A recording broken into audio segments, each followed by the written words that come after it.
1988. A quiet island nation in the Indian Ocean, and one night that changed its destiny forever.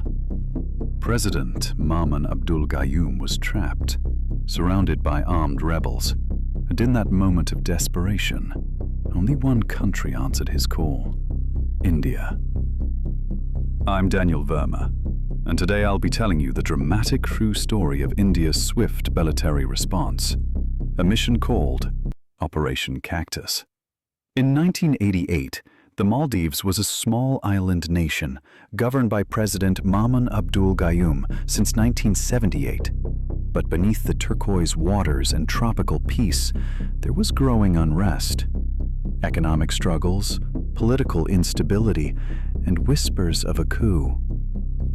And then came businessman Abdullah Lutufi, not alone, but backed by over 80 armed mercenaries from a Sri Lankan Tamil militant group called Plot.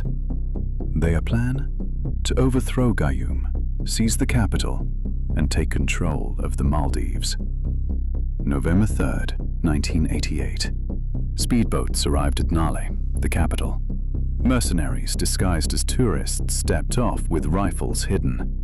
Within minutes, they captured radio stations, the airport, and government buildings. But President Gayoom narrowly escaped. Hiding in a safe house, he sent out desperate SOS calls to the US, UK, Sri Lanka, Singapore, and India. Most couldn't help fast enough. Some declined. But India, under Prime Minister Rajiv Gandhi, didn't hesitate. Within hours, Operation Cactus was born. An emergency meeting in New Delhi, tri-service coordination, Army, Navy, and Air Force, moving together with one mission: rescue and restore.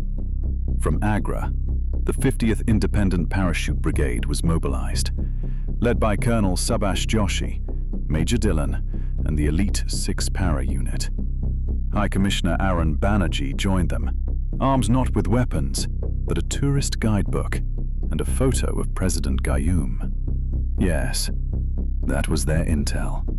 At 6 p.m., IL-76 aircrafts soared into the sky, flying 2,500 kilometers non-stop across the Indian Ocean, with no guarantee they'd land safely.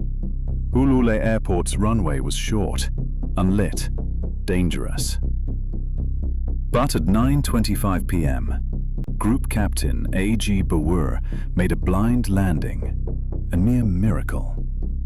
Minutes later, Indian troops stormed across the sea in commandeered boats and reached Malé by midnight. Gunfire erupted, but the rebels were overwhelmed. By 3 a.m., President Gayoom was rescued. By dawn, the capital was back under control. But some rebels escaped by sea, taking hostages aboard a freighter, the MV Progress Light. India's Navy sprang into action. INS Godavari and INS Betwa intercepted the ship near Sri Lanka. Marine commandos boarded the vessel. Hostages were freed.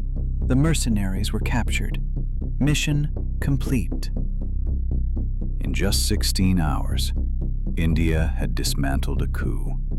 0 casualties on our side, and a nation saved.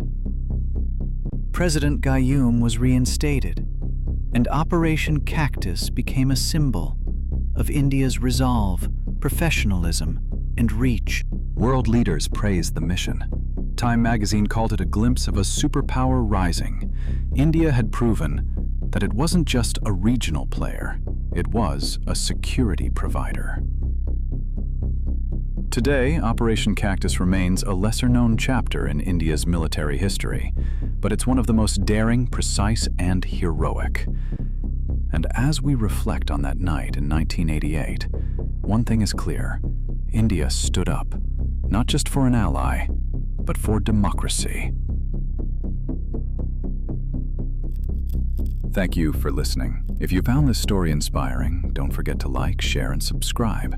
This is Daniel Verma, and I'll see you in the next mission that changed history.